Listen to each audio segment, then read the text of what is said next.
Kuwento ni Padre Fidel, walang eksaktong taon, lugar, ng Matalom, Leyte. Itago nyo na lang po ko kay Waga sa pangalang Paco. Ibabahagi ko ang karanasan ni Padre Fidel dahil na rin sa natunghayan ko sa kanya na hindi siya pangkaraniwang pare. Yung tipikal na pare na magbabasa ng banal na libro at magbibigay payo sa mga taong kanyang nasasakupan. Mayroon po siyang kakaibang kaalaman na maniwala man kayo sa akin o hindi, at ang tawag nga sa paring tulad niya ay exorcism o eksorsismo. Bibihira lamang ang paring may kakaibang kakayanan, lalo na noong kanyang kapanahunan noon na hindi pa gaanong umusbong ang mga teknolohiya at madalas ay nakabase pa ang mga tao sa mga libro kung saan maaaring mag-aral. At isa nga itong si Padre Fidel na may iba't ibang uri ng libro sa kanyang silid dahil na rin sa lalim ng kanyang karunungan. Siya nga po pala, sa panahon po natin ngayon ay marami na ring eksorsismong pare na mas ginustong palalimin ang kanilang kaalaman upang makatulong pa sa ibang mga tao. Hindi lang sa pagbabahagi ng karunungan ng banal na aklat, pati na rin ang lihim na karunungan na matagal nang inihiwalay sa banal na libro na iilang mga tao lamang ang nakakaalam upang tuklasin pa ang kalaliman ng kaalaman ng lihim na karunungan. At isa roon si Padre Fidel na binuksan ang kaisipan patungkol rito upang gamitin at makatulong sa iba sa pamamagitan ng kaalaman na kanyang natutunan. Marahil ay mababatid natin sa iba na kapag may mga taong sinasapian o nilulukuban ng masamang espiritu, may mga pare at pastor na gumaganap upang palayasin ang nakasanib. Subalit dahil na rin sa kakulangan ng kaalaman, hindi nila ito mapalayas. Kahit na ilang krus pang itapat sa mukha ng sinasaniban, ay wala pa ring nagaganap na pagbabago. At sa pamamagitan noon, doon pumapasok ang mga eksorsismong pare na may kakayanang magpalayas ng espiritu o kahit na pumaslang dahil sa mas pinalalim pa nila ang kanilang kaalaman. Bibihira ang tulad ni Padre Fidel na talaga namang ikinamangha ko sa kanya sa kanyang bawat pagganap. Simulan natin ang kwento nung bata pa ako at kung papaano kaming nagkakilala ni Padre Fidel sa isang simbahan. Nay, gusto ko po sanang mag-aral. Mag-high school na po ako. Pero parang wala pa po kayong sinasabi sa akin kung magpapatuloy pa po ba ako sa pag-aaral ko. Pagsasalitang wika iyon ni Paco sa kanyang inay. Tugong wika naman ito sa kanya na napapabuntong hininga kung papaano pa nga bang pag-aaralin si Paco dahil na rin sa kakulangan nila ng pinansyal. Pasensya ka na anak. Hindi ka muna makapagpapatuloy ng iyong pag-aaral kasi mas inuuna namin ang itay mo ang pagkain natin. May dalawa ka pang maliit na kapatid. Hindi na namin kakayanin ng tatay mo. May kalayuan din kasi ang paaralan. Siyempre kinakailangan mo rin ng baon doon at yung pang araw-araw na pagkain mo. Kaya siguro sa ngayon anak, kinakailangan mo munang huminto. Napag-usapan na rin namin yan ng tatay mo. Napayuko na lamang ng ulo si Paco nang malaman niyang hindi na siya makakapag-aral. Sa kadahilan ng isa lamang na hamak na magsasaka ang kanyang inay at itay na wala pang sariling lupa. Nakikisaka lang sila sa mga lupain malapit sa kanilang tahanan at sa pamamaraan lamang na yun sila nabubuhay upang mairaos ang pang-araw-araw nilang pagkain. Sagot na wika na lamang niya sa kanyang inay habang malungkot na nagsasalita ng, "Ayos lang po yun ay. Nakikita ko naman pong sitwasyon natin. Tutulong na lang po ako sa paghahanap buhay. Para kahit papano tatlo na po tayong kumikita ng pera. Tutal ay kayang-kaya ko naman po." Maraming salamat anak sa pangunawa mo. Pasensya ka na talaga ha. Mahirap lang kasi tayo. Gustuin man naming pag-aralin ka pero wala kaming permanenteng trabaho ng tatay mo. Baka malamang ay tumigil ka rin sa pag-aaral at ayaw naman naming lalo kang masaktan.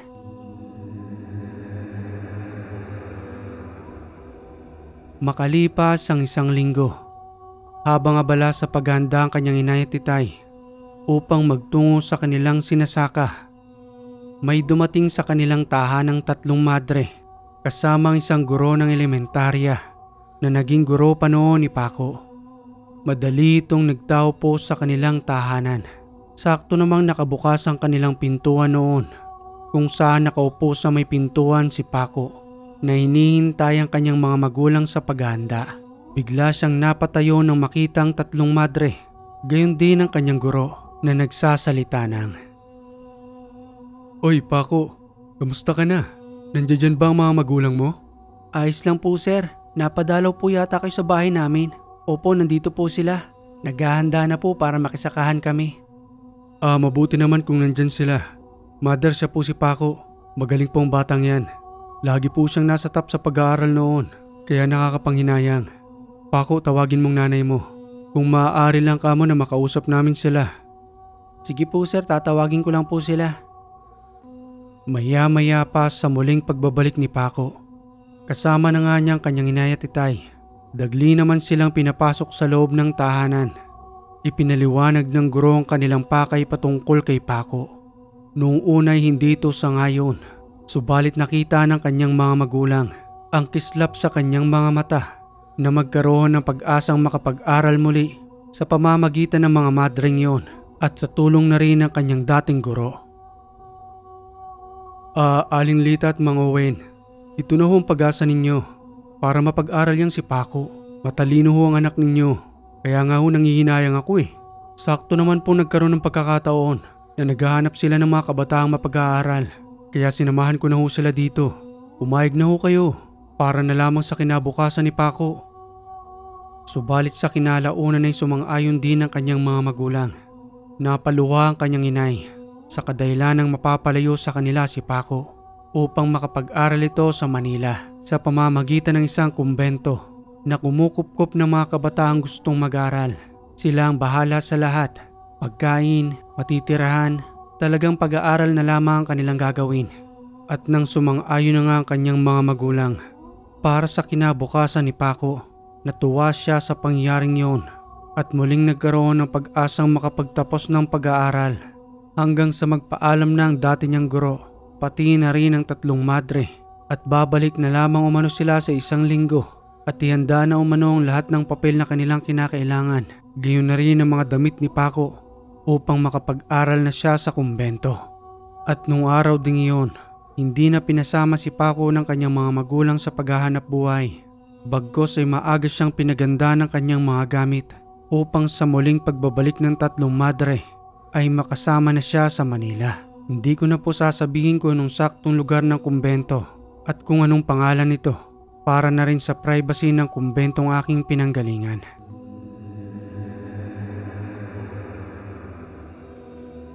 Makalipas nga ang ilang araw, muli nang bumalik sa aming tahanan ng tatlong madre, at sa pagkakataong yun ay hindi nakasama ang dati kong guro na nagrekomenda sa akin upang magkaroon ng pagkakataong makapag-aral.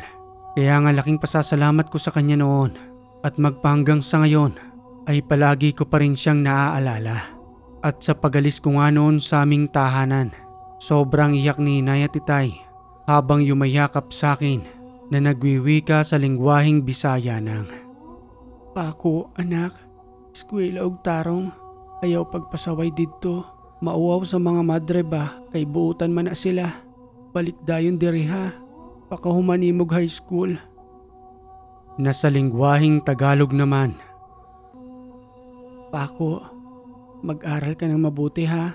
Nakakahiya sa mga madre. Mababait pa naman yan sila. Balik ka kaagad dito ha, pagkatapos mo ng high school." Tugong wika pa ni Paco. "Opo, inay. Babalik po kaagad ako dito. Pasensya na po kung wala kaming bakasyon. 4 na taon po akong mawawala dito, nay. Pero para sa atin po ang pagsasakripisyo kong yon. Sige po at alis na po kami." Habang dahan-dahang lumalayo si Paco, doon na tumulo ang kanyang mga luha dahil sa 4 na taon siyang mananatili sa kumbento at wala ni isang bakasyon. Ganoon kasi nung panahon para umano makatutok ang bata sa pag-aaral dahil kapag nagbakasyon ito ay maaaring hindi na bumalik sa kumbento. At nang makalipas ang ilang oras na biyahe sa kanilang pagdating sa kumbento, 2 mataas na gusali iyon na magkahiwalay ang babae at lalaki. Hindi umano sila maaaring pagsamahin upang walang ligawan na mangyari, na purong pag-aaral lamang ang kinakailangan nilang gawin. At nang dalahin na nga siya sa kanyang silid, dalawa silang nandoon, parehong bagong dating, subalit magkaiba ng lugar na pinanggalingan. Sabay-sabay silang inikot sa buong kumbento upang makabisa nila ang lugar, at saka sila nagtungo sa may kantin upang doon ay kumain.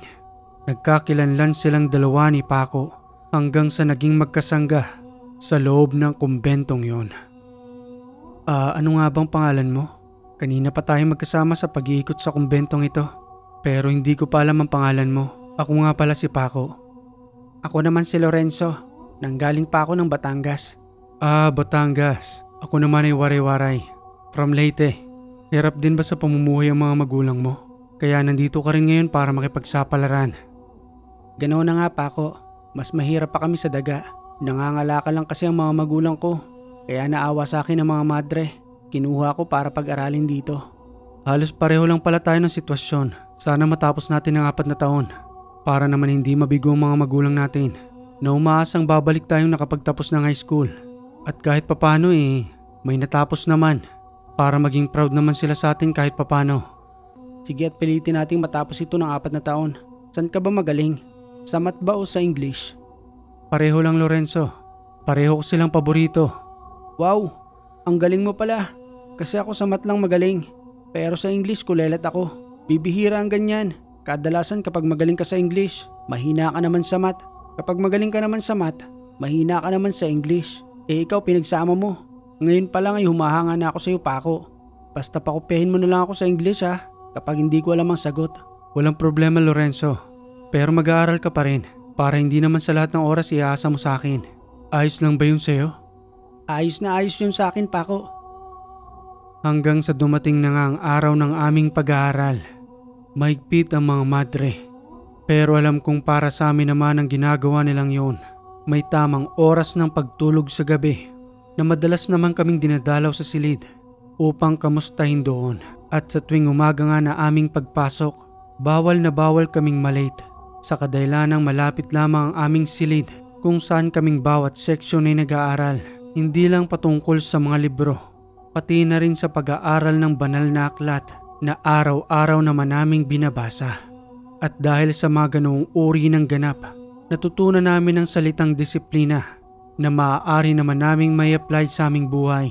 Kapag lubusan na kaming nakalabas sa kumbento, sino po ba ritong tagapakinig ang nakaranas na mag-aral sa kumbento? At kung papaanong disiplina ang ginagawa roon, masasabi kong marami ka talagang matututunan na may sasagawa sa buhay. Fast forward tayo mga kaiwaga. Natapos ko nga ang 4 na taong pag-aaral. Ni wala man lamang communication dahil nung mga panahong iyon, sa 4 na taon kong pananatili sa kumbento, kahit sulat man lamang ay wala akong natanggap o kahit ako man lamang sana'y makapagpadala ng sulat dahil noong araw ay hindi pa uso ang cellphone, na wala man lamang kami ni isang komunikasyon na aking pamilya para malaman ang kanilang kalagayan sa probinsya. Hanggang sa dumating nga ang araw ng aking inihintay, ang aking pag-uwi sa aming tahanan. Pagkarating ko pa lamang sa aming bahay, ang unang bumungad sa akin ang mukha ni inay na kumukuha ng tanim na gulay sa labas ng tahanan para sa kanilang pangulam. Anak, ikaw na pala yan? Ang bilis lang ng panahon. 4 na taon din ang nakalipas. Magmula nang umalis ka rito. Halika na, pumasok ka na sa loob ng bahay. Naghihintay sa'yo ang 2 kapatid mo. Pati na rin ang iyong itay. At sa pagpasok ko pa lamang sa aming pintuan, dahil nga sa may kaliitan niyon, nakita ko kaagad ang 2 kong kapatid. Malalaki na sila, hindi katulad ng una ko silang iniwan. Subalit ang hindi ko matanggap ng mga oras na yun, na wala man lamang akong kamalay-malay. Habang nag-aaral ako sa Manila, hindi ko alam na may karamdaman na pala si tatay. Ayon naman sa mga sumuri sa kanya, stroke ang nangyari kay tay. Kaya naman magmula noon ay mag-isa nang nagtatrabaho si inay para sa aking 2 kapatid at para na rin kay tatay. Sinisi ko pa nga ang sarili ko noon na dapat pala hindi na ako nagpursige para mag-aral. Kung ganoon lang palang kahantungan ni tay at mag-isa ninay na binuhay ang kanyang anak sa 4 na taon kong pagkawala. Sambit na wika pa nga sa akin ni Itay sa muli naming pagkikita.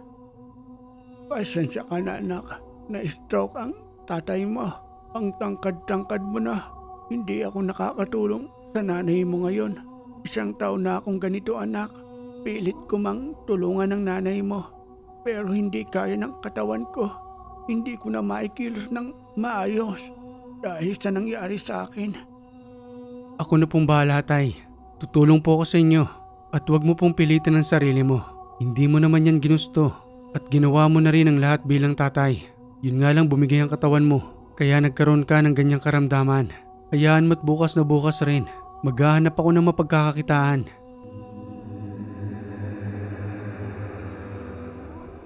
Makalipas ang 2 araw, nangamuhan muna si Paco sa pagkukopra sa isang malaking lupain sa kanilang lugar upang kahit papano naman ay kumita siya roon habang patuloy na naghahanap ng permanenteng trabaho para makatulong sa kanyang mga magulang.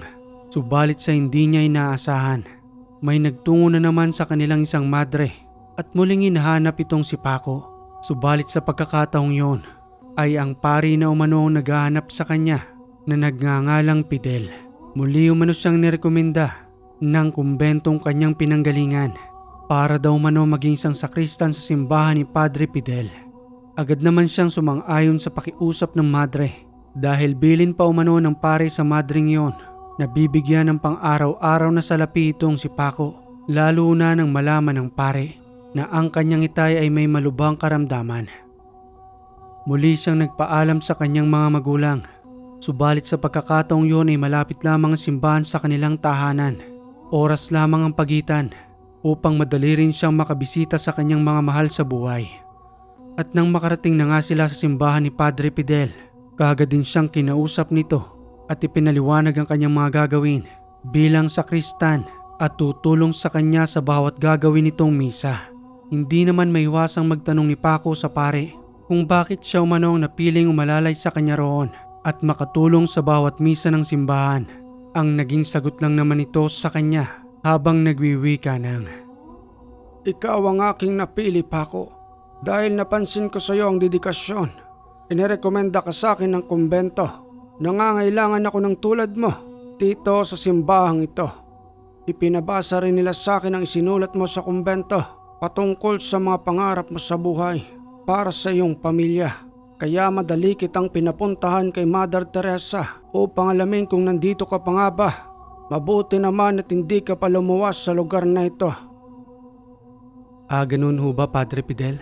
Nag-background check po pala kayo sa dati kong kumbento? Tama ka, Paco. At nabasa ko maganda mong record doon.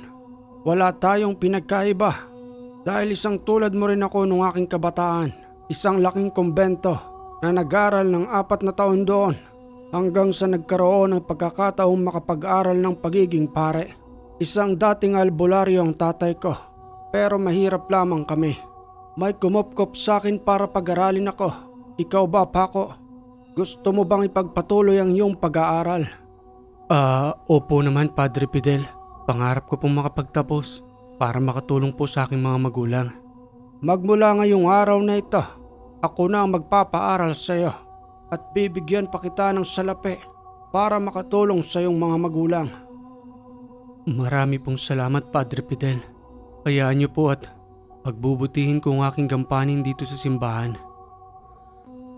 Magmula nung araw na yon, ay para na akong naging anak-anakan ni Padre Fidel na kung saan man siya magtungo ay sinasama niya ako kapag wala akong pasok sa paaralan at sa pagdating naman ng hapon, paglilinis ng simbahan ang ginagawa ko para naman kahit papano'y makabawi man lamang ako sa kabaitan ni Padre Fidel sa pagpapaaral sa akin at sa pagtulong sa kalagayan ng aking pamilya. Hanggang sa isang araw, may pinuntahan kami ni Padre Fidel gamit ang kanyang sariling sasakyan. Araw iyon ng Biyernes ng hapon.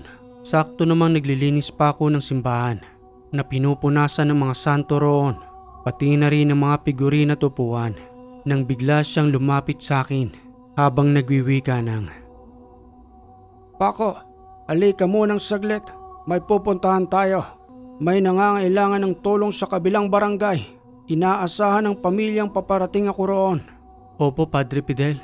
Mamaya ko na lamang po ipagpapatuloy ang paglilinis ko. Noong araw na iyon ay wala akong kaidedeya kung anong tulong ang ibabahagi ni Padre Fidel at ang nasa isip ko lamang sa mga oras na iyon ay magbabahagi siya ng mga pagkain katulad ng kanyang kinaugalian o kaya naman ay pagbasbas sa tahanan hanggang sa nagpatuloy na nga siya sa kanyang pagmamaniobra. Makalipas ang ilang minuto, may napansin akong kakaibang libro sa kanyang sasakyan. Sa unahang upuan din kasi ako pinapaupo ni Padre Fidel. Nandoon sa may unahan ng librong yon na sa pagkakataon ko pa lamang na iyon nakita. Hindi na ako nakatiis na magtanong dahil para bang nakabalandra ito sa aking harapan na animoy sinasadyang ipakita ni Padre Fidel. Padre Fidel, matagal na ho ba sa inyong librong yan? Kasi hindi ko po yan nakikita sa inyong silid kapag naglilinis po ako roon. Yan ba? Matagal ko nang pinangangalaga ng libretang yan. Bata pa lamang ako ay pinagkaloob niya sa akin ng aking itay. Magmula nang siya'y pumanaw. Kaya mahalaga sa akin ang libretang yan. Hindi mo siya nakikita sa aking silid dahil nakatago siya sa aking aparador kung saan inilalagay ko ang mahalagang bagay para sa akin. At sa libretang yan ako nagsimula kung papaanong pamamaraan ng panggagamot at pagpapalayas ng masasamang espiritu na gumagambala sa isang tao. Ano? Nanggagamot rin ho kayo? At sa papanong paraan ho, Padre Fidel?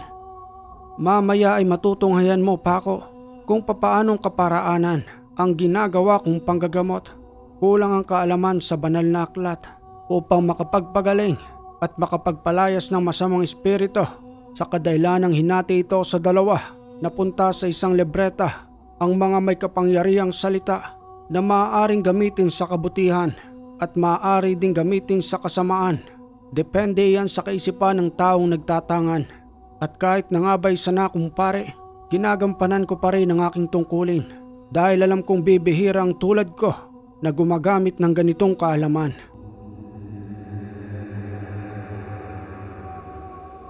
Makalipas ang ilang minuto, nakarating na nga kami sa nasabing tahanan at nang masulyapan na nga kami ng may bahay. Dali-dali kaming pinapasok sa loob at ipinakita kay Padre Fidel ang kalagayan ng isang ginang na 6 na buwan na umanong nakaratay sa higaan. Sa pag-aakalang, pisikal lamang itong karamdaman na paulit-ulit na dinadala sa ospital, subalit wala pa rin kagalingan. Mas lalo pang araw itong lumalala dahil na rin sa patuloy na pag-inom ng gamot ng ginang. Sambit na wika pa ni Padre Fidel nang makitang butot balat na ang ginang na iyon na ilang buwan nang dinadala ang kanyang karamdaman. Akin ang iyong kanang kamay. Pupulsuan muna kita dahil baka naman pisikal lamang ito at dito ko malalaman kung may iba pa bang nagpapasakit sa iyo patungkol dyan sa iyong karamdaman. At nang makalimang ulit nga yung pinulsuhan ni Padre Fidel, sabay pantay ng hililit na daliri ng babae, doon niya napagalamang kagagawa niyo ng tao at hindi pang pisikal na karamdaman lamang. Espiritual umano ang pag-atake sa pamamagitan ng pangkukulam.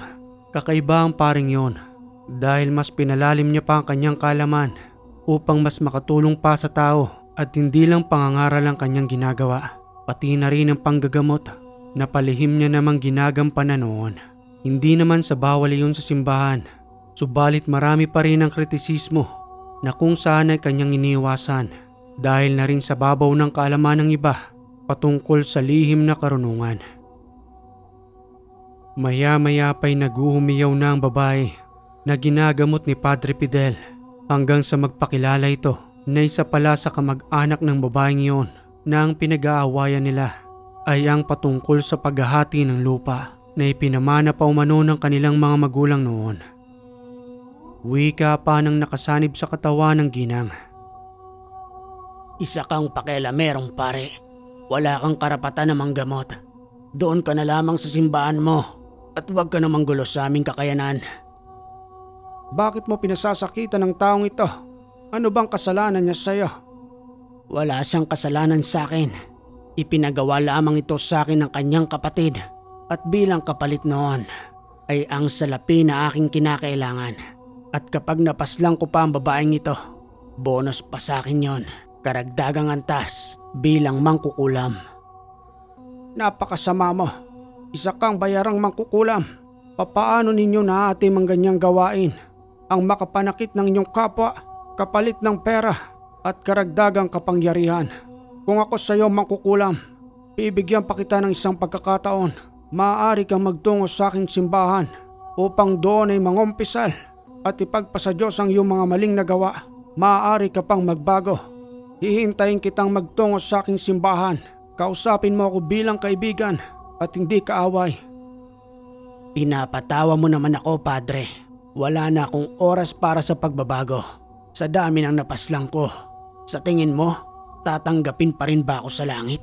Malamang impyerno na rin ang papatakan ko. Kaya wala nang oras sa akin para magbago pa. At ipagpapatuloy ko ang gawain ito dahil ito ang kinabubuhay namin. Hay nako, kapag kinitlan kita ng buhay ngayon, sigurado kung wala ka ng pag-asang magbago pa.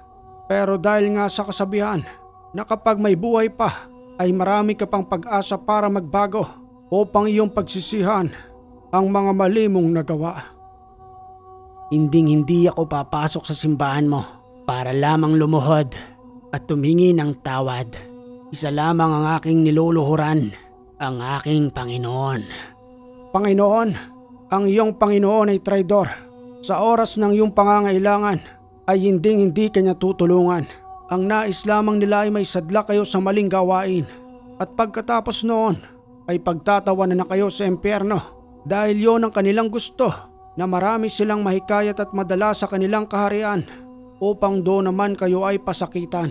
Walang magandang ipinapangako sa impyerno kundi ang matinding pasakit at pagkasunog ng inyong kaluluwa sa kumukulong mainit na laba.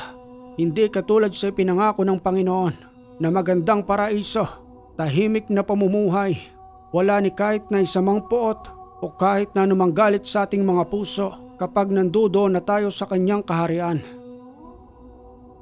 Subalit dahil sa pagmamatigas ng mangkukulam na iyon, na wala ng kapag-apag-asang magbago pa, na kesa naman mawala ng buhay ang ginang, ay mas pinili na lamang ni Padre Fidel na paslangin ang mangkukulam na iyon. Maya-maya pa'y may mga orasyon na ibinuga si Padre Fidel sa ulo na ng kanyang pasyente, pati na rin sa buong katawan nito, habang may tila tinatanggal na wala naman akong makita.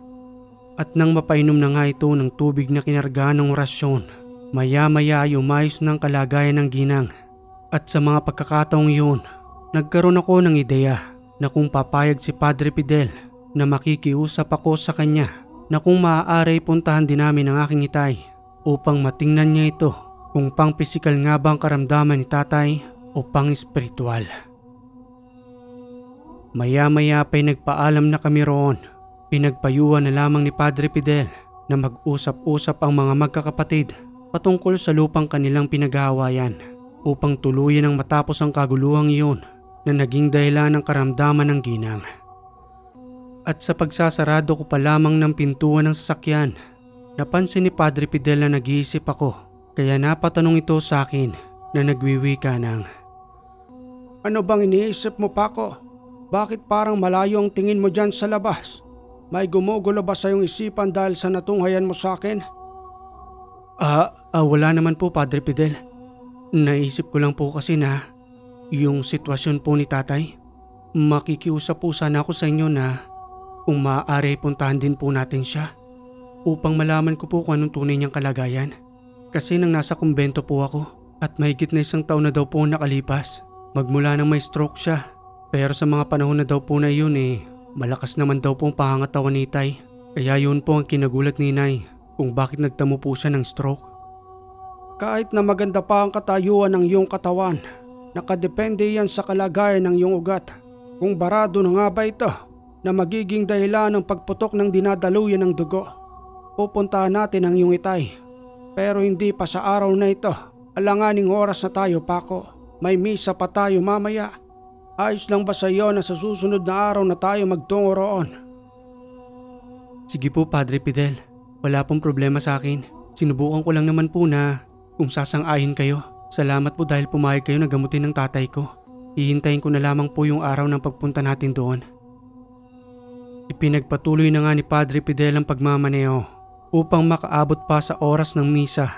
At sa pagdating nga namin sa simbahan, kaagad din namang isinagawa ni Padre Fidel ang kanyang gampanin bilang isang pare na magbigay ng kalamanan ng gagaling sa banal na libro upang may matutunan ng kanyang mga nasasakupan. Maya-maya pa nang matapos na ang misa, ipinagpatuloy kong paglilinis sa simbahan. Kahit na nga ba papadilim na iyon at nang matapos ko na nga ang paglilinis, muli akong tinawag ni Padre Fidel upang sabay na umano kaming kumain ng gabihan. Dali-dali naman akong nagtungo sa pagkainan at kahit na nga ba medyo nahihiya pa ako noon, kinakapalan ko na lamang ang mukha ko dahil para bang ipinaparamdam sa akin ni Padre Fidel na ako ay kanyang sariling anak na dahan-dahan niyang ginagabayan. Hanggang sa nagpatuloy na nga kami sa aming pagkain at nang matapos na iyon, pilit kong gustong hugasan ang aming pinagkainan. Subalit kinuha naman iyon ni Aling Ligaya na nakatalaga sa paglilinis ng plato at pagluluto ng pagkain. Pinagpahinga na lamang ako ni Padre Fidel at agad na rin itong nagtungo sa kanyang silid na may kalapitan lamang din sa aking tinutuluyan. Mga 10 hakbang lamang yun sa aking silid na madalas ko namang nadaraanan. Subalit sa pagkakataong iyon, nang muli akong nagawi roon, bagyang nakabukas ang kanyang silid at naririnig ko siyang nagdarasal na napapansin kong tila nagliliwanag sa may siwang ng pintuan dahil na rin sa bagyang pagkakabukas nito na hindi ko naman naiwasang mapalingon. Ang ipinagtataka ko lamang kung sinag lamang yun ng kandila. Hindi siya basta-bastang nakakasilaw sa mata.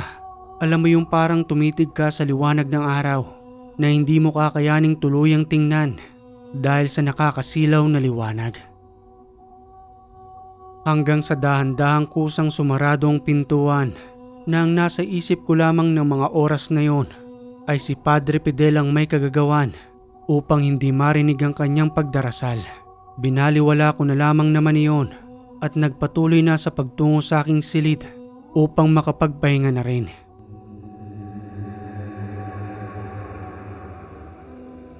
Kinabukasan ng umaga, bagya muna ako naglinis sa labas ng simbahan at nang pagkatapos ko roon, tinansya ko ang oras ng paliligo ni Padre Fidel upang sa mga oras na yun, ang kanyang kwarto naman ang aking lilinisan.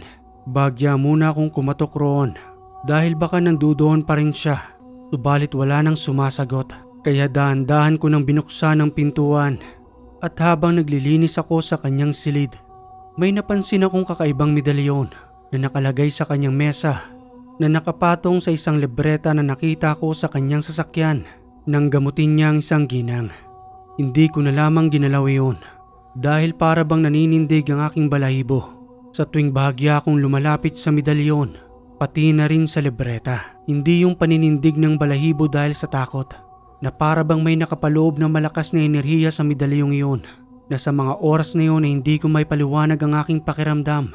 Dali-dali ko na lamang na nilinisan ang kanyang silid upang sa kanyang pagbabalik ay malinis na ito. Wala naman sa pag-uugali ni Padre Fidel ang pag-uutos, subalit ikaw na lamang ang mahihiya sa kanyang kabaitan para man lamang makasukli ng kabutihan sa kanya ang ginagawa niyang pagtulong sa akin. Hanggang sa dumating ang isang araw ng misa, sa pagpapatuloy na pagbabahagi ng salita ng banal na aklat ni Padre Fidel, may hindi inaasahang pangyayari. Ang bigla na lamang tumakbo sa kanyang harapan. Isang babae iyon na animoy wala sa kanyang katinuan ang naguhumiyaw sa loob ng simbahan.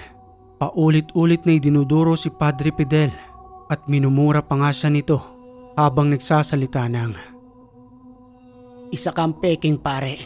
Umalis ka sa harapan ng mga taong ito. Ang lahat ng binabahagi mo hindi totoo. Isa ka ring demonyong tulad ko na nagtatago sa puting kasuotang yan. Pakinggan ninyo ang sasabihin ko. Walang kakayanan ng paring ito, lalo na sa mga tulad namin na mas malakas kaysa sa kanila." Kahit ako ay natakot ng mga oras na yun dahil sa magandang kasuotan ng babaeng iyon na hindi mo mababaka sa kanyang sarili na sasabihin niya sa harapan ng mga tao at ipapahiya si Padre Fidel na isa raw itong peking pare. Nangakmang hahawakan na iyon ng mga taong nanduroon. Pinigilan niyo ni Padre Fidel na siya na mismo umano ang bahala roon. Sa kadahilan ng ang babaeng iyon ay napoposes. Ibig sabihin ng poses ay ang taong sinasaniban ng masasamang espiritu na pilit na sinusubukan ng kanyang kakayanan. Napansin ko sa mga labi ni Padre Fidel ang patuloy niyang pag-uusal na iniihip sa babaeng iyon na naging dahilan ng kanyang paghinto hanggang sa mawalan ito ng malay. Walang kaalam-alam ang mga taong nandoon na si Padre Fidel din ang may kagagawan kung papaanong nanumbalik ang ulirat ng babae sa paghawak pa lamang niya sa noo nito. At dahan-dahan niya na nga itong itinayo na ikinagulat naman ng babaeng iyon kung ano ang kanyang ginagawa sa harapan ng simbahan. Sambit na wika pa nga nito kay Padre Fidel habang patuloy na umiiyak na humihingi ng tawad sa kanya. Ano pong nangyari sa akin, Padre Fidel? Bakit nandito na po ako sa harapan ng simbahan? Hindi ko po alam kung paano ako nakapunta rito. Huminahon ka lamang, iha. Sinapian ka ng kakaibang espiritu kaya ka napunta rito. Subalit wala na siya ngayon. Maaari ka na umuwi sa inyong tahanan. Pero kung hindi mo naman kaya, ipapatid kita kay Paco sa inyong bahay para naman makauwi ka ng maayos roon. Marami pong salamat, Padre Fidel. Muli po patawad. Hindi ko po alam ang ginagawa ko kanina. Madalas po talaga ako nagkakaganito kahit kapag nandoon ako sa aming bahay. Hayaan mo't magtutungo ako sa inyong bahay sa susunod na araw upang lubusan na hindi ka naguluhin ng mga yan dahil bukas ang iyong ikatlong mata pati na rin ang iyong portal kung saan nilulukuban ka ng iba't ibang uri ng espiritu. Dagli akong nagtungo sa may likuran ng altar at tinubad ang aking puting kasuotan at nang matapos iyon, nagtungo ako sa babae upang alalayan at ihatid dito sa kanilang tahanan. At habang naglalakad na nga kami, nagulat ang babae na nagtatanong sa akin kung papaanong nalaman daw ni Padre Fidel na bukas ang kanyang ikatlong mata at kung ano-anong espiritu ang sumasanib sa kanyang katawan na nagiging dahilan na hindi niya na alam ang kanyang ginagawa at kinukontrol na ng espiritu ang kanyang pisikal na minsan ay nagugulat na lamang umano siya kapag nagkakaroon siya ng malay. Dahil na rin sa pagkakaroon niya ng iba't ibang uri ng sugat sa kanyang katawan, ganoon na rin ang mga pasa na kanyang natatamo sa kadahilan ng sinasaktan niya umano ang kanyang sarili dahil sa kagagawan ng mga ligaw na espiritu. Tugong wika ko naman sa kanyang pagtatanong. Hindi ko rin alam kung paano nalaman ni Padre Fidel yun dahil salama ako sa Kristan na tumutulong sa simbahan. Maya-maya pa'y nakarating na kami sa kanilang tahanan. Nagpasalamat naman ang kanyang mga magulang sa akin hanggang sa nagpaalam na ako sa kanila upang muli nang makabalik sa simbahan. Subalit tapos na rin ang misa nang makarating ako at sa paghahanap ko nga kay Padre Fidel, nakita kong nakaupo siya roon sa may kumpisalan habang may isang babaeng nagkukumpisal na hinihingi ng tawad ang kanyang mga kasalanan sa kadahilan ng isa umano siyang lahi ng mangkukulam at marami na umano siyang napapaslang ng mga inosenteng tao na kinakatok na umano siya ng kanyang konsensya. At nang makita nga ako ni Padre Fidel, may pinakuha ito sa akin na nandoon umano sa kanyang silid, isang boteng may lana at may nakalagay na krus na kahoy sa loob, ang kinakailangan ko manong dalahin sa kanya. Nagmamadali akong nagtungo roon at nang makita ko nga ang lana sa ibabaw ng mesa, dagli ko itong kinuha. Subalit nang papabalik na ako, napansin kong patungo sila sa likuran ng simbahan. Sinundan ko sila roon upang iabot kay Padre Fidel ang ipinakuha niya sa akin. Ito na po, Padre Fidel. Ang bote po na may lana. Ano pong ginagawa ng babae? Bakit po siya nakaluhod? Salamat, Paco. Maliban sa paghingi ng tawad sa Panginoon, kinakailangan naming kalasin ang lahat ng anumang karga sa kanyang katawan. Bilang isang mangkukulam, iba't ibang uri ng itim na kapangyarihan ang mayroon siya at sa pamamagitan ng aking gagawin, unti-unti ko itong kakalasin at ibabaon ko sa lupa kung saan siya mismo nakaluhod. Ginamit ni Padre Fidel ang lana na animoy isang bendetang tubig na dahan-dahan niyang ibinabasbas sa babaeng iyon. Noong unay namimilipit sa sakit ang babae, subalit habang tumatagal ay unti-unti na siyang nakakaramdam ng kaginawaan dahil na rin sa dahan-dahang pagkakalas ng kanyang itim na kapangyarihan na ilang taon niya ring ginagamit sa pangkukulam hanggang sa makalipas ang ilang minuto. Muli nang tumayo ang babae habang patuloy na nagpapasalamat kay Padre Fidel dahil sa ginawa nitong pagtulong sa kanya. Isa lamang iyon sa humingi ng tulong kay Padre Fidel. Marami pa, iba't ibang uri ng kasalanan na kanila namang pinagsisihan. Maya-maya pa umalis na ang babae at nagtungo na si Padre Fidel sa kanyang silid upang kahit papano'y makapagpahinga. Dahil na rin sa lalim ng aking kuryosidad sa mga oras na yon, nagtungo ako sa kanyang silid upang alamin kung paano niyang ginagawa iyon. Pagtatanong na wika ko pa nga sa kanya sa pagkatuko sa pintuan kahit na nga ba bagyang nakabukas iyon. Padre Fidel, pasensya na po kung nagtungo pa ako rito. Bakit ano yon, Paco? Hindi ka pa ba magpapahinga? Hindi pa po. Pero wag po sana kayong magagalit sa akin. Itatanong ko lang po sana kung paano po ninyong nagagawa ang panggagamot. Pumasok ka rito sa loob, Paco.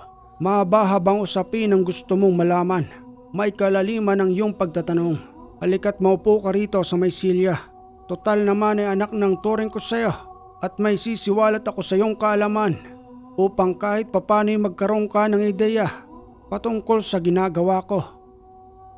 At dahil nga sa sobrang excited akong malaman iyon, nakinig ako sa mga sinabi ni Padre Fidel kung papaano siyang nagsimula at ang idolo niyang araw noon na pare ay si Padre Pio na mayroong National Shrine sa lugar ng Santo Tomas, Batangas. Noong nabubuhay pa raw umano si Padre Pio, kakaiba umano ang paring iyon dahil nakakapagpagaling din ito ng taong may karamdaman, lalong-lalo na yung mga taong sinasapian ng espiritu at gumagamit ito ng eksorsismo na mayroon ding kalaliman at kaalaman na iilan lamang umano ang pinagkakalooban ng ganung uri ng kakayanan para makatulong sa kapwa. At isa na nga roon si Padre Pio na kanyang iniidolo noon. At sa maniwala man kayo o hindi, meron umanong stigmata si Padre Pio. Ang ibig sabihin po noon ay ang pagkakaroon ng butas sa kanan at kaliwang palad nang tulad ng sa ating Panginoon ay pinako sa krus. At ang markang sugat na iyon ay tulad ng kay Padre Pio. Ang stigmata ay sugat na walang kagalingan. Kaya naman sa panahon natin ngayon ay isa na siyang Santo Papa na mayroong National Shrine sa Santo Tomas, Batangas. Magmula noon ay pilit na inaral ni Padre Fidel kung papaano rin siyang makakatulong sa ibang tao sa kaalaman na meron siya na nagmula pa sa kanyang itay. Sa kadahilan ng ang kaalaman ni Padre Pio ay ipinagkaloob sa kanya dahil na rin sa lalim ng kanyang pananampalataya at paulit-ulit na pagdarasal, kaya pinagkalooban siya ng ganung uri ng kakayanan. Maliban kay Padre Fidel na inaral ang lihim na karunungan upang maisagawa ang kanyang pagtulong sa kapwa, maliban pa sa pagbabahagi ng salita sa banal na aklat at sa pagkatapos niya nga maisalaysay kung paano siyang nagsimula. Hinawakan ni Padre Fidel ang isang libreta pati na rin ang medalyon na nandoon sa kanyang mesa. Muling sambit na wika pa nga niya sa akin.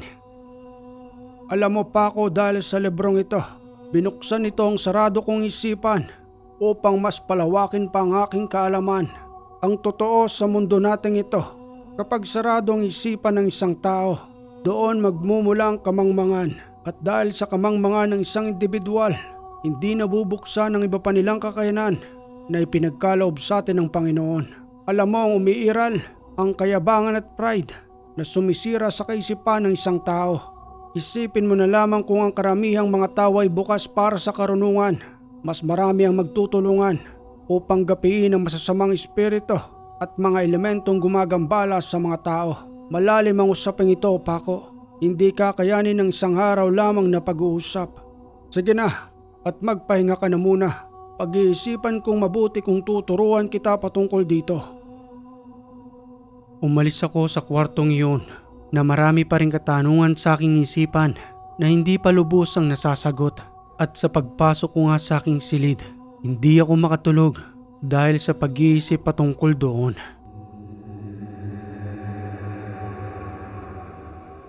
Makalipas ang ilang araw, ang ipinangako sa akin ni Padre Fidel na magtutungo kami sa aming tahanan para gamutin nga si Itay na matagal nang may dinaramdam. Nagmamadali kaming nagtungo roon, subalit hindi aabot ang sasakyan ni Padre Fidel sa aming tahanan Dahil na rin sa may katerikan ng daan, bahagya kasing bukid na iniwanan na lamang namin ang sasakyan sa ibaba. Binaktas na lamang namin ang daan habang may bitbit na mga pagkain na ipinagkaloob ni Padre Fidel. Hanggang sa maya-maya pa, nakarating na nga kami roon at sumalubong sa akin ang dalawa kong kapatid na tinutulungan ko naman sa kanilang pag-aaral. Kuya, pabuti naman po at bumisita kayo sa amin. Siya po ba si Padre Fidel? Ang mabait na paring kumupkup sa iyo. Ikinikwento po kasi sa akin ni Inay ang patungkol po sa kanya. Tama ka bunso, siya nga si Padre Fidel. Napadalaw kami para gamutin si tatay. Siya nga pala nasan si Inay. Nakikisakahan po kuya at hindi pa po umuwi si Inay. Kami po nagbabantay ngayon kay tatay. Pasok na po muna kayo sa loob ng bahay. Ano po ba itong mga daladala ninyo? Para sa inyo yan. Ibinigay ni Padre Fidel. Sige na't dalahin mo na doon. Magtutungo lang kami kay tatay. At habang nakaratay nga si Itay sa banig, paulit-ulit lamang akong nanalangin na sana'y mapagaling ni Padre Fidel si Itay upang makalaya na siya sa karamdamang yun. Sambit ng wika pa ni tatay nang makita ng personal si Padre Fidel. Padre Fidel, marami pong salamat sa pagkupkup niyo sa anak ko. Pagpasensyaan niyo na po at wala talaga akong magawa. Pilit ko man pong pinaglalabanan ng karamdaman ko pero hindi talaga kaya ng katawan. Marami pong salamat sa pagsuporta sa amin, lalong-lalo na sa anak kong si Paco. Tungkulin kong makatulong at yun ang ginampanan ko sa aking buhay. Magmula nang tanggapin kong tungkulin ito na hindi lang pagiging isang pare, bilang isang normal na tao na rin para makatulong sa tulad ninyo na naghihirap sa buhay. Wala kaming pinagkaiba ni Paco ng aking kabataan, kaya nga naunawaan ko siya at isa rin ako noon na hindi makapag-aral. Kamusta na ho ba ang kalagayan mo? Dati pa rin po, Padre Fidel. Paralisado pa rin po ang katawan ko. Pahawak ako ng iyong pulso. Aalamin ko lamang kung anong pinanggalingan ng iyong karamdaman at kung ano pa nga bang maaari kong maitulong sa iyo sa pamamagitan ng aking kaalaman. At nang hawakan nga yun ni Padre Fidel, napag-alaman namin ang kalagayan ni Itay. Sa lumipas na mga buwan hanggang sa umabot ng taon ay hindi pala pang pisikal ang kanyang karamdaman, kundi kagagawan yun ng tao. Wala namang naaalala si Itay na kanyang kagalit para pasakitan siya ng ganoon, hanggang sa pasanibi ni Padre Fidel sa katawan ni Itay ang nagpapasakit sa kanya.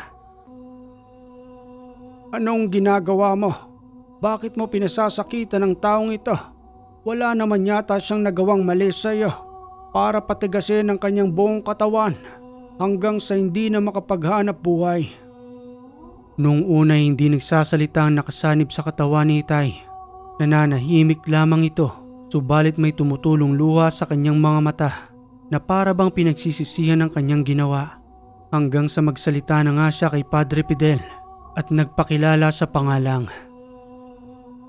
Ako si Dinto, ang kaibigan ni Owen.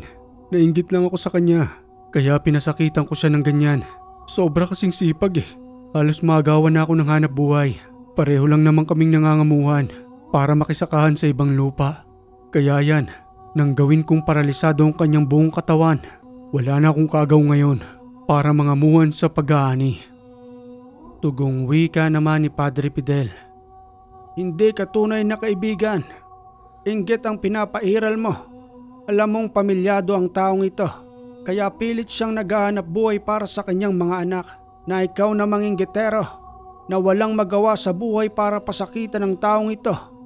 Akalain mong mahigit ng 1 taon ang kanyang dinaramdam. Wala ka pa rin bang awa para tanggalin ang lahat ng inilagay mo sa kanyang katawan upang muli na siyang makapaghanap buhay at makatulong sa kanyang mga anak? Hindi ko na po alam kung paanong tatanggalin niyon. Basta ang alam ko lang ay pasakitan siya at humihingi ako ng tawad, lalong-lalo na sa kanyang mga anak dahil sa nagawa kong pagpapasakit kay Owen. Anong klase kang mangkukulam? Sinubukan mo lamang ba siyang pasakitan? Opo, yun lang yung alam ko. Sinubukan ko lang naman eh. At paulit-ulit na ikinarga ang natutunan ko kay Lola. Pero hindi ko na po talaga alam kung paanong tatanggalin. Kaya nga nahihiya ako ngayon. At kung paano ko pang may kukuble ang mukha ko sa kanyang mga anak. Pati na rin kay Kumaring Lita na asawa ni Paring Owen. Ay nako, wag mo na muling susubukan ng ganitong uri ng kaparaanan. Nakakaperwisyo ka ng mga tao. Hindi biro ang ginagawa mong yan. Kilala mo ba ang taong ito, Paco? Ang sinambit niya mismong pangalan. Opo, Padre Fidel. Kilalang kilala ko po siya. Siya po ang ninong ng bunso kong kapatid. Ano ang gusto mong desisyon?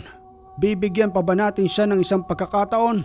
O ako na mismong magsisintensya sa kanya para naman mabawasan ang masasama dito sa mundo sa pamamagitan ng taong ito na hindi na alam ang kanyang ginagawa dahil sa pagpapairal ng kanyang inggit. Kumpare ka pa naman ni Owen, anong klaseng pag-iisip meron ka? Bigyan niyo pa po ako ng isang pagkakataon. Babaguhin ko na pong ginagawa ko at hindi ko na ulitin yun. Pinagsisihan ko na po ang ginawa ko kay Paring Owen. Parang awa niyo na po. Pagbibigyan pa kita ng isang pagkakataon. Subalit markado ng iyong kaluluwa dahil sa mali mong ginawa. Ako nang magkakalas ng ikinarga mo rito. Si Padre Fidel na lamang ang nagkalas ng ikinarga ni Dindo. Subalit napapailing ito habang kinakalas ang animoy semento sa katawan ni Itay magmula sa kanyang balikat hanggang sa paanan.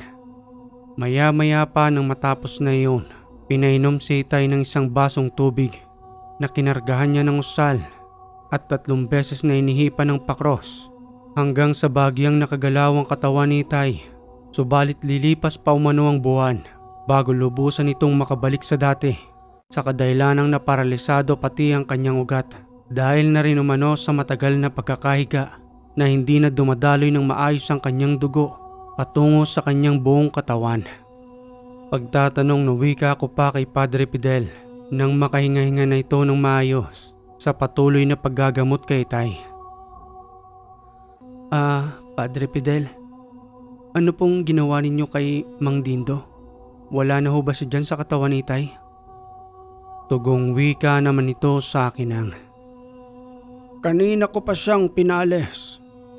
Wala na siyang mukhang ihaharap sa inyo. Malamang ay kusa na lamang siyang alis dito sa inyong barangay dahil na rin sa kahihiyan ng kanyang ginawa. Sumusubok ng itim na kapangyarihan. Subalit hindi naman kayang gampanan kapag mismong nahuli ng kanyang espiritu. Puro pagpapatawad na lamang ang hinihingi matapos ang pagpapasakit na ginawa sa iyong Itay. Animoy nang gagalaitin noon si Padre Fidel sa kadahilanang nakasado mano sa banal na aklat na pinapaslang ang mga mangkukulam, mambabarang at kung ano-ano pang masasamang elemento na gumagambala sa mga taong nananahimik sa mundo na lumalaban ng patas sa pamumuhay. At kahit na umano isa siyang lingkod ng simbahan, nakakaramdam pa rin siya ng pagkapuot, lalo na kung nakakagambala ito ng mga tao na hindi naman sila pinakikialaman. Ginagamit umano ang kaalaman sa masama at sa panglalamang ng kapwa, kaya na isasadlak ang kanilang kaluluwa at isinasanla sa itim na kapangyarihan. Sa kadahilanang yon ang pinakamadaling gawin upang magtamo mano ng kapangyarihan. Yun nga lang ay nanggagaling sa kaliwa na balang araw ay sila rin ang sisingilin kapag dumating na ang panahon ng paghukom upang lipulin ang lahat ng masasama at dalahin sa paraiso ang mga taong gumawa ng kabutihan.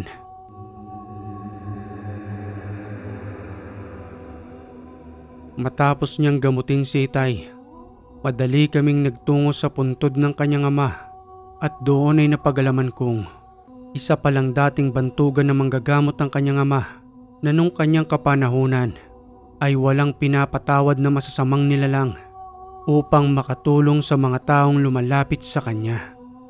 Wika pa nga sa akin ni Padre Fidel na kung hindi umano siya naging pare, malamang ay lantaran ng kanyang panggagamot, kaya umano hindi niya magawa ng tuloy-tuloy sa kadahilanang nahahati ang kanyang oras sa paglilingkod sa simbahan at bahagyang pagganap sa paggagamot kapag may nangangailangan. May lumapit naman sa aming isang lalaki. Ang pangalan niya ay Mang Loreto, tagapagbantay umano ng puntod ng ama ni Padre Fidel sa kadahilanang maaaring hukayin niyon upang gamitin sa kasamaan ng tuway ng kanyang ama.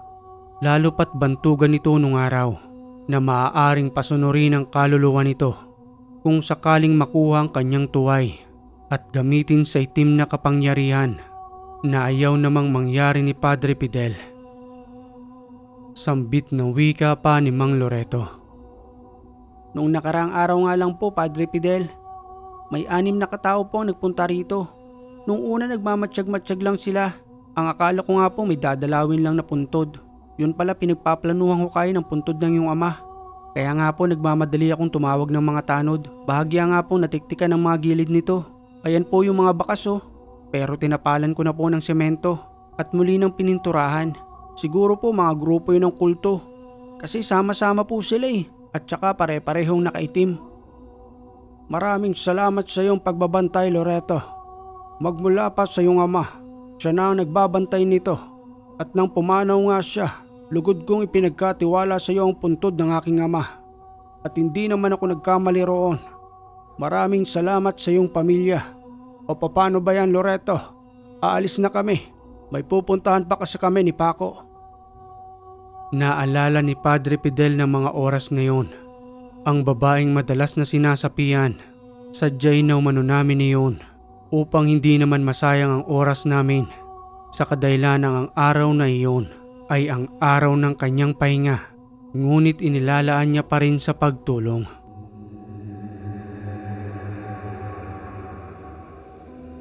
Maya-maya pa nang makarating na nga kami sa tahanan ng babae. Nang maiparada na ni Padre Fidel ang kanyang sasakyan, sa pagbaba pa lamang namin, tanaw na ang tahanan ng babaeng iyon. Subalit may naririnig kaming sumisigaw na nanggagaling sa loob ng kanilang bahay. At sa pagtapat nga namin sa kanilang pintuan, sakto namang nagbukas ang nanay ng babae. Kaya naman naitanong na ni Padre Fidel kung sino nga bang sumisigaw at kung ano ang nangyayari. Tugong wika pa nito sa amin. Siningning po, Padre Fidel. Inaatake na naman po kasi siya. Hindi ko na po kasi alam ang gagawin eh. Pati ng kanyang tatay hindi na namin alam. Kaya po ikinadena na namin siya. Nandudoon po siya sa kanyang silid. Kung hindi naman po namin gagawin ang pagkakadena sa kanya. Kung saan-saan po siya napupunta. At nananakit na rin po siya ng mga tao. Mabuti na nga lang po't hindi siya pinapatulan. Wika pa ni Padre Fidel sa ginang. Maaari ba kaming pumasok sa loob upang matingnan si Ningning? Baka sakaling may maitulong kami sa kanya. Sige po, pasok po kayo. Nandudoon po siya oh. At nang makita nga namin si Ningning, para na itong nababaliw. May sugat na rin ang kanyang braso at paa dahil sa pagkakatali ng kadena. Awang-awa si Padre Fidel sa kalagayan ni Ningning na para bang ikinulong na ito sa Bartolina dahil na rin sa nawalan na ito ng kontrol sa kanyang sarili. Muling wika pa ni Padre Fidel. Huminahon ka, Ningning. Nandito ako para tulungan ka. Nakakaawang dalaga. Nawalan na ng kalayaan sa kanyang sarili dahil sa panggagambala ng kung ano-anong espiritu na sumasanib sa kanyang katawan. Ipagpaumanin mo ang hindi ko paggamot sa iyo nung nakaraan. Sa kadahilan ng abala rin ako sa paglilingkod. Pero ito na ang tamang oras para palayain ka. Maaari ko ho ba siyang gamutin? Opo, Padre Fidel. Kayo na po ang bahala sa anak ko. Nawa po'y gumaling siya. Dahil naaawa na po ako sa kanya. Ang dati niyang maamong mukha ay nagbago na. Noong unang pagbukas pa lamang ng pintuang bakal, nawala na talagang pinagkaiba sa Bartolina. Lumalayo ng bagya si Ningning na para bang takot na takot kay Padre Fidel hanggang sa magsalita ito nang. Ikaw na naman, matandang pare. Wala ka na bang kapaguran? Akin na ang katawan ng babaeng ito. Ako na ang nagmamay-ari sa kanya. Lumayo ka na. Hindi ka namin kailangan. Ikaw na masamang espiritu. Sinong nag-utos sa iyo para sumanib sa katawan ng babaeng ito? Malamang sa malamang ay may nag-aalaga sa iyo upang pakialaman ang katawan ng babae. Hindi ka na ba naaawa sa kanya? Napakarami niya ng sugat. Iba na ang mundo ninyo. Huwag na kayong makialam pa ng katawan ng tao. Sa kadailanang may sarili ang espiritu na ipinagkaloob ng Panginoon sa kanya. Pinatulong na ako ni Padre Fidel upang hawakan si Ningning, pati na rin ang mga magulang nito sa kadailanang nagpupumiglas ang babae. At nang magkaroon na nga siya ng pagkakataon, pinasakitan niyo ni Padre Fidel hanggang sa mapagalaman naming ang espiritong iyon ay may nag-aalaga sa kanyang aswang na mangkukulam. Tinawag rin niyo ni Padre Fidel at sa pagkakataong iyon ay dalawa ng espiritong sumanib sa katawan ni Ningning. Napakagaling mo naman. 2 kaanyuan sa isang katawan. Isa ka ng aswang, isa ka pang mangkukulam. Humahanga na talaga ako sa kapangyarihan ninyo. Subalit ang paghangang iyon ay ang kinamumuhian ko. Inaalipin mo pa ang isang espiritong ito na inuutusan mong manggambala. Ako na mismong sisentensya sa inyo, mga wala kayong awa. Pati ba naman ang dalagang ito ay hindi man lamang ninyo binigyan ng pagkakataong makalaya sa sarili niyang katawan. Walang ano-ano'y pinaslang iyon ni Padre Fidel. Gamit lamang ang malakas niyang orasyon, sabay para bang may iginigilit siya sa leeg nito. Hanggang sa maya-maya pa, muli nang bumalik sa dating diwa si Ningning. Nakapansin-pansin namang dinaramdam ang sakit ng kanyang katawan, gayon din ang mga sugat na kanyang natamo dahil sa panggagambala ng masamang espiritu, pati na rin ang aswang na mangkukulam na iyon. Isinara na rin ni Padre Fidel ang portal ng babae upang ni Isay wala nang makapanggambala sa kanya at muli nang mamuhay ng normal.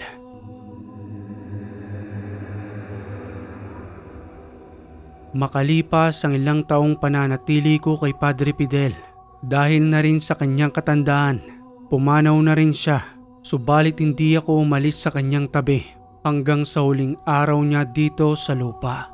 Ipinagbilin niya nga pala sa akin bago pa man lamang siya pumanaw na isama ko raw sa kanyang puntod ang ipinamanang libreta sa kanya ng kanyang ama, pati na rin ang medalyon. Sa kadailanang ayaw niya raw akong magtanga noon dahil na rin sa laki ng obligasyon na aking kakaharapin. Tumatak sa aking isipan ang palihim na pagtulong ni Padre Fidel sa abot ng kanyang makakaya hanggang sa huli ng kanyang hininga. Humanga ako sa kanyang kabutihan at pagtulong, kaya magpanggang sa ngayon ay nandito siya sa aking isipan, ang binansagan kong Paring Albularyo. Okay mga kaiwaga, napakaganda ng kwentong ito. Nakakahanga si Padre Fidel dahil sa kabila ng kanyang pagiging pari, naging bukas siya sa lihim na karunungan. Dahil alam naman natin na marami ang taliwas patungkol sa lihim na libro, pero wala pa rin nakapigil sa kanya para nga naman makatulong siya sa iba. Siguro naging impluwensya na rin yun ng kanyang tatay na albularyo, kaya tinahak niya pa rin yun ng palihim. Salamat po sa pagpapadala ng kwentong ito na itinago natin sa pangalang Paco. At kung nagustuhan mo ang kwentong ito mga kaiwaga, palambing naman po ng like and share. At kung hindi ka pa nakaka-subscribe, click mo na yung subscribe button dyan. Pati na rin yung bell para updated ka sa mga bago nating kwento. Muli mga kaiwaga, maraming salamat sa lagi ninyong pagantabay dito sa Ang Hiwaga.